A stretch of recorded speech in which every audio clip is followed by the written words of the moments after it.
No no no no, सारा paper work complete हो गया है, और जहाँ तक बात रही रकम की वो मैं तुम्हें भेज चुका हूँ। ये घर खरीद लो मेरे लिए, इससे पहले कोई और खरीदे। टिकट खरीद लूंगा आज ही मैं, कोई परेशानी नहीं है, सब ठीक है। हाँ समझ गया, चलो अपना ख्याल रखो, मिस यू टू। हाँ ओके, बाय बाय।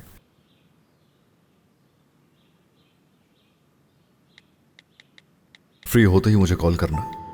सुबह तुम्हारी और कदीर की आपस में क्या बात हो रही थी?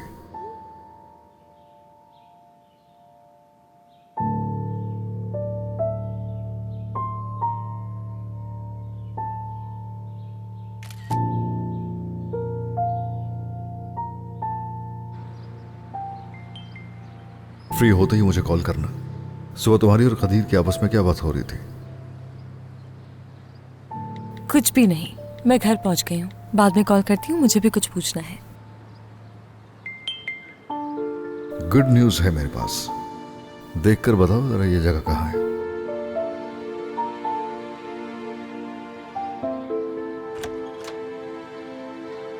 Good morning aunty.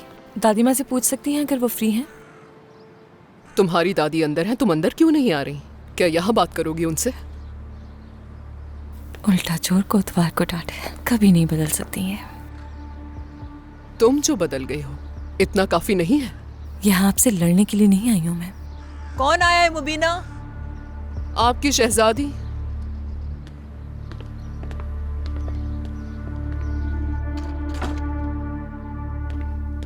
इंसिया, मेरी जान, मैं कैसी ठीक हूँ, हो आप तुम? कैसी हैं?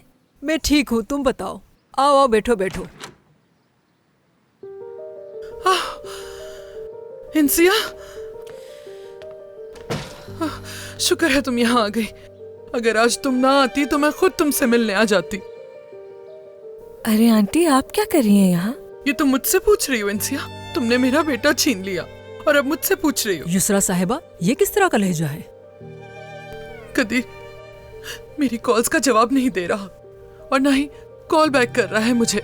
आज तक हम दोनों के बीच का भी ऐसा नहीं हुआ, तुम्हारी वजह से हो रहा है ये क्या कर दिया तुमने? लड़की किस मुसीबत में डाल दिया? नाज कहाँ से आ गई? बेटी, इन्हें तुम समझा दो कि कदीर और नाज के बीच में ऐसा कुछ नहीं है। जब से यहाँ आई हैं तब से परेशान है ये। अम्मी, मैं आपको इस बारे में कितनी बार बता चुकी हूँ। मैं नाज को जानती हूँ। कदीर में इंटरेस्ट ना होता तो माहिर को ना छोड़ती कभी। क्यों मुझे हार्ट अटैक दे रही हो मुबीना? आंटी, ऐसा नहीं हो सकता। देखिए, आप मेरी बात सुने, आप अपने बेटे को बेहतर जानती हैं। मैंने भी बात की थी कदीर से। नाज इस वक्त मुश्किल वक्त से गुजर रही है, कदीर सिर्फ उसकी मदद कर रहा है और कुछ भी नहीं है, कुछ भी नहीं। तो फिर इतने वक्त से जो लड़की माहिर माहिर करती आ रही थी, अचानक तलाक क्यों हो गई उसकी? इतनी नादान तो नहीं हो कि तुम्हें कुछ नजर नहीं आ रहा? मुबीना, बस कर दो। देखिए, मैं आपको यकीन दिलाती हूँ, ऐसा कुछ नहीं है, बेफिक्र हो जाए, ऐसा मत सोचें प्लीज। मुझे इजाजत दें तो कुछ देर मुझे दादी माँ से अकेले बात करनी है। ऐसी कौन सी बात है इंसिया? मेरे सामने क्यों नहीं करती? नहीं है ऐसा कुछ, कदीर के बारे में बात नहीं करनी, अपने बारे में करना चाहती हूँ, फिक्र मत करें। इंसिया देखो मेरी जान, मैं कदीर को कब से कॉल कर रही हूँ। तुम जानती हो वो कहाँ है? अगर जानती हो तो प्लीज बता दो। कैसे मिलूंगी उससे मैं? होटल में रुका होगा वो शायद, और कहाँ जा सकता है वो भला? मुझे इजाजत दीजिए, वक्त नहीं है मेरे पास। दादी माँ,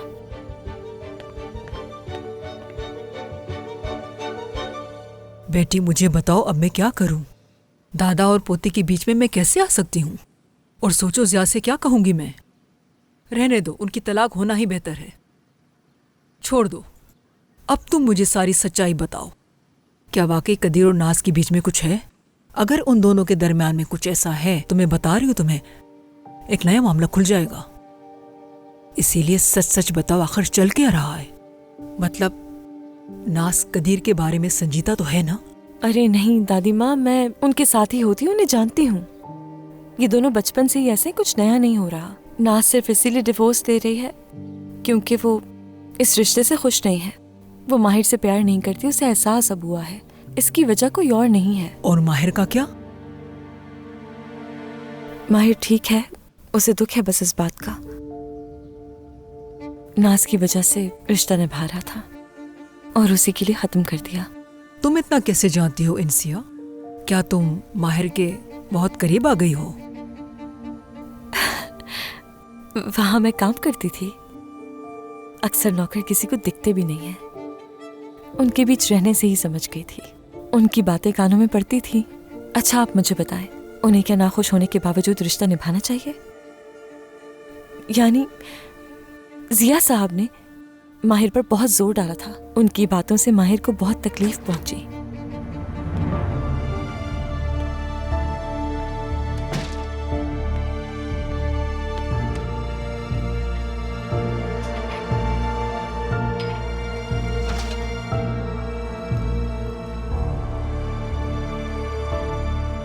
दादी मैं आपको ये दिखाना चाहती हूँ। मैं ये क्या है?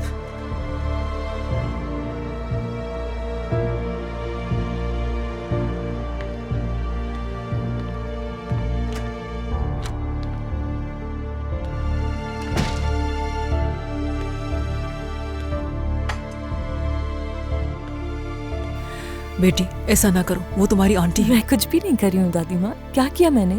खैर ये जरूरी बात नहीं है। मैंने जो जगह आपको दिखाई है ना, ये एक आर्ट स्कूल है। मैं यहाँ पर फैशन डिजाइन पढ़ने जाऊंगी। काफी अच्छी बात है। कहाँ है ये? असल प्रॉब्लम यही है दादी माँ, अगर मैं अब्रॉड पढ़ना चाहूँ तो कोई मसला तो नहीं होगा आपको? जब मैं तुम्हें खुश देखूंगी मुझे बहुत सुकून मिलेगा। मुझे इस बात से क्या तकलीफ होगी? अब तुम मेरी फिक्र करना छोड़ दो, अपने बारे में सोचो और खुश रहो। मेरी सारी जिंदगी तो ऐसे ही गुजर गई, अब पता नहीं कब तक जीना है। दादी माँ, दादी माँ, आपका बहुत शुक्रिया।